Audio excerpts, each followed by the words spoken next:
Halo anak-anak, hari ini kita akan mempelajari tentang jenis-jenis paragraf. Berdasarkan isinya, paragraf itu dibedakan menjadi 5 jenis ya anak-anak. Di materi sebelumnya sudah Ibu sampaikan. Nah, kali ini Ibu akan lebih fokuskan ke contoh-contoh paragrafnya. Perbedaannya di mana? Marilah kita simak bersama. Pertama, paragraf narasi. Contoh paragrafnya. Liburan Idul Fitri kemarin, aku bersama seluruh anggota keluarga berlibur ke pantai. Pantai tujuan kami adalah pantai-pantai di Gunung Kidul, Yogyakarta. Kami berangkat selepas sholat subuh. Tujuan pertama kami adalah Pantai Indrayanti.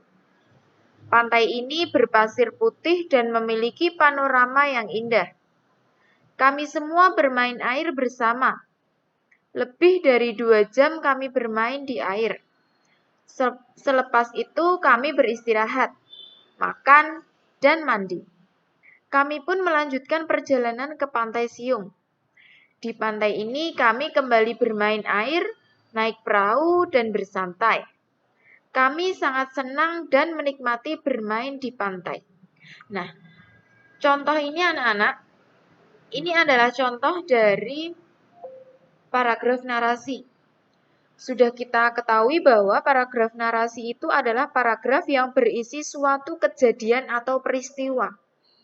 Nah, peristiwa atau kejadian apakah yang terjadi dari cerita ini tentang liburan?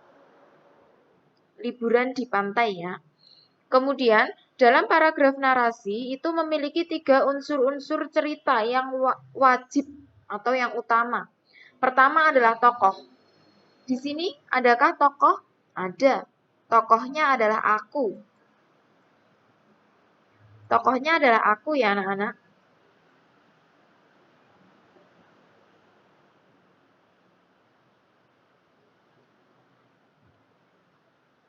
Tokohnya adalah aku.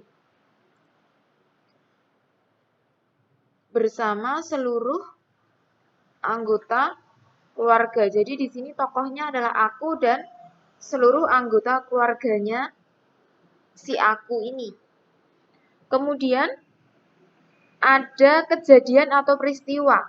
Nah, ceritanya di sini adalah menceritakan tentang berlibur di pantai, di berbagai pantai-pantai di Gunung Kidul. Ada di Pantai Indrayanti, kemudian ke Pantai Siung, dan sebagainya. Kejadiannya apa saja? Ada ketika di Pantai Siung bermain air, naik perahu, nah itu kan ada peristiwa atau kejadian. Kemudian unsur yang ketiga ada latar tempat, waktu maupun suasana. Nah, liburan Idul Fitri. Liburan Idul Fitri berarti di sini sebagai latar waktu. Liburan Idul Fitri itu adalah latar waktu. Liburan Idul Fitri kemarin. Kemudian ada latar waktu lagi selepas sholat subuh. Ini juga latar waktu.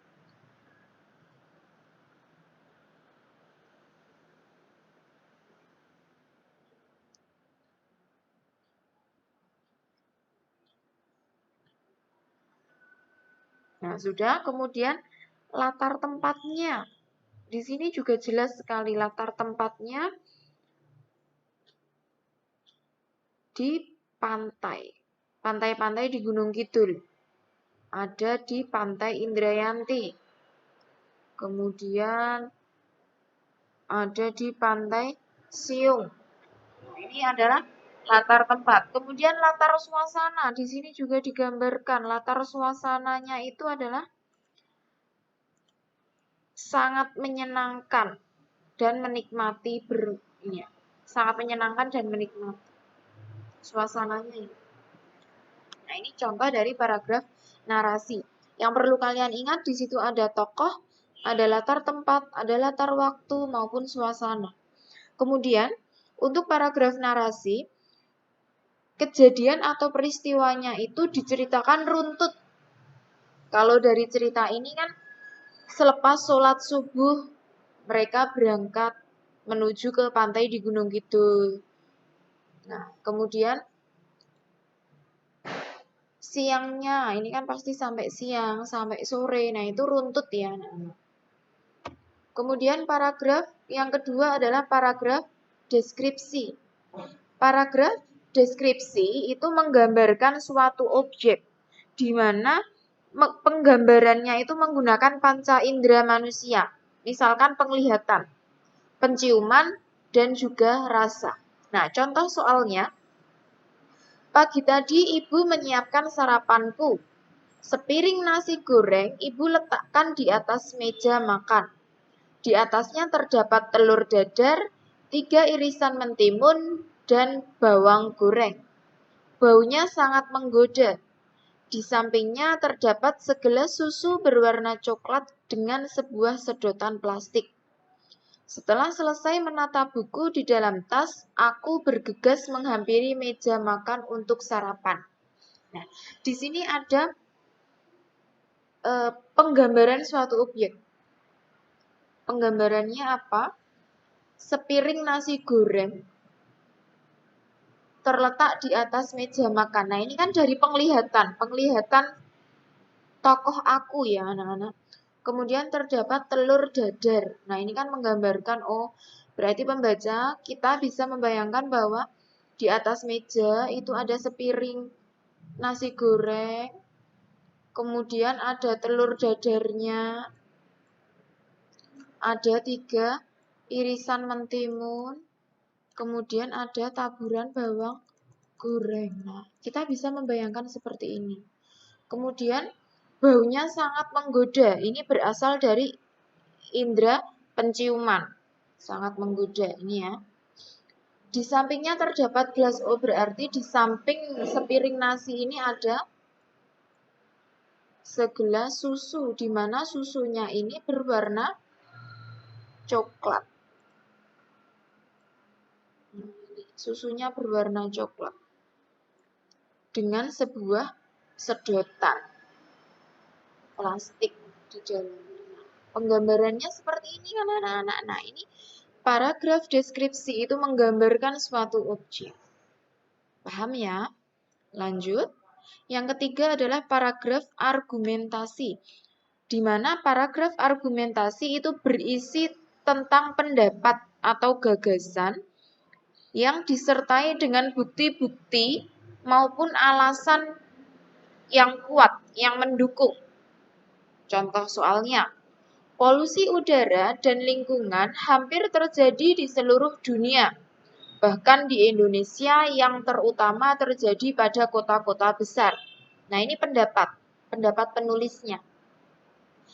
Kendaraan bermotor yang semakin banyak, asap pabrik dan limbahnya adalah contohnya, yang dapat mengakibatkan kerugian yang cukup besar, seperti udara menjadi kotor dan tidak sehat. Nah, ini disertai dengan bukti. Polusi udara itu berasal dari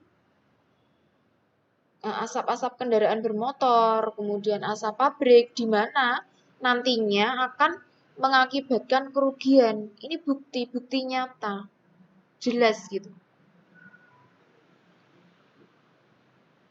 Ya. Paragraf argumentasi berisi pendapat penulis yang disertai dengan bukti yang kuat maupun alasan yang mendukung.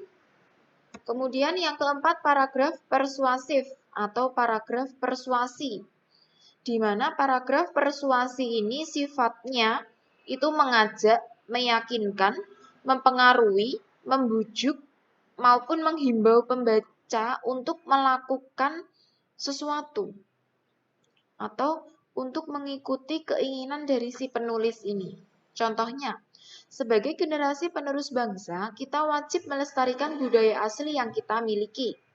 Kebudayaan daerah adalah kekayaan turun-temurun yang diwariskan nenek moyang kita. Kebudayaan yang tidak dilestarikan akan punah atau diakui oleh bangsa lain. Oleh karena itu, marilah kita turut berperan dalam melestarikan kebudayaan asli daerah kita. Nah, di sini kalau kalian cermati, di sini ada kalimat ajakan. Marilah kita turut berperan dalam melestarikan kebudayaan asli daerah kita. Kalau kalian masih ingat, materi kelas 4 tentang paragraf persuasi atau paragraf persuasif ini, di sini ciri utamanya itu terdapat kalimat ajakan, kalimat himbauan. Contohnya ini, marilah kita, ayo kita bersama-sama, dan sebagainya. Nah, cirinya di sini ya, mengajak, membujuk, menghimbau si pembaca. Terakhir, paragraf eksposisi. Paragraf eksposisi yaitu paragraf yang memaparkan sejumlah pengetahuan atau informasi. Tujuannya agar pembaca itu mendapatkan informasi dan pengetahuan yang jelas, yang baru. Contoh paragrafnya, para pencinta susu dan keju tentu sudah tidak asing lagi dengan yogurt. Yogurt adalah hasil fermentasi susu yang mengandung bakteri baik bagi tubuh. Bakteri Lactobacillus bulgarisus dan Streptococcus thermophilus menghasilkan asam laktat yang dibutuhkan tubuh. Manfaat minum yogurt antara lain meningkatkan kekebalan tubuh, mencegah infeksi pada usus, dan mengendalikan kolesterol dalam darah. Nah, setelah membaca paragraf ini, tentunya kita sebagai pembaca dapat menemukan pengetahuan ataupun informasi tentang susu dan yogurt. Ternyata susu, salah satunya itu adalah yogurt yang kita kenal biasanya, itu ternyata adalah hasil fermentasi susu yang mengandung bakteri baik. Nah, dari sini, dari setelah kita membaca, akhirnya kita mengetahui bahwa ternyata kandungan yogurt itu adalah bakteri yang baik bagi tubuh.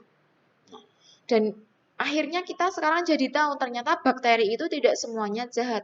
Ternyata ada bakteri yang baik atau bakteri yang bermanfaat untuk tubuh kita. Nama bakterinya apa? Nah, di sini dijelaskan. Bakterinya namanya adalah Lactobacillus bulgarisus dan Streptococcus thermophilus. Di mana kedua bakteri ini menghasilkan asam laktat yang dibutuhkan oleh tubuh. Kalau kalian rasakan ketika minum yogurt itu rasanya asam. Nah, itu karena mengandung bakteri. Dan dari informasi yang kita peroleh dari paragraf ini, ternyata yogurt itu banyak sekali manfaatnya untuk tubuh kita. Ada 3 manfaat. Yang pertama, meningkatkan kekebalan tubuh, mencegah infeksi pada usus, dan mengendalikan kolesterol dalam darah. Nah, ini contoh dari paragraf eksposisi. Setelah kita membaca paragraf ini, kita dapat menemukan pengetahuan maupun informasi yang baru. Demikian ya anak-anak, contoh paragraf yang dapat Ibu sampaikan. Semoga dari kelima jenis paragraf ini kalian dapat membedakannya. Karena apa? Karena setiap paragraf memiliki ciri-ciri tersendiri.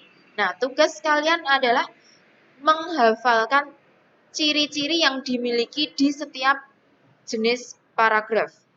Itu wajib. Soal untuk jenis-jenis paragraf biasanya keluar dalam ujian. Jadi kalian harus menguasai jenis-jenis paragraf. Kuncinya di mana? Kuncinya kenali ciri-ciri dari masing-masing paragraf. Dari Ibu cukup sekian penjelasannya, semoga bermanfaat. Wassalamualaikum warahmatullahi wabarakatuh.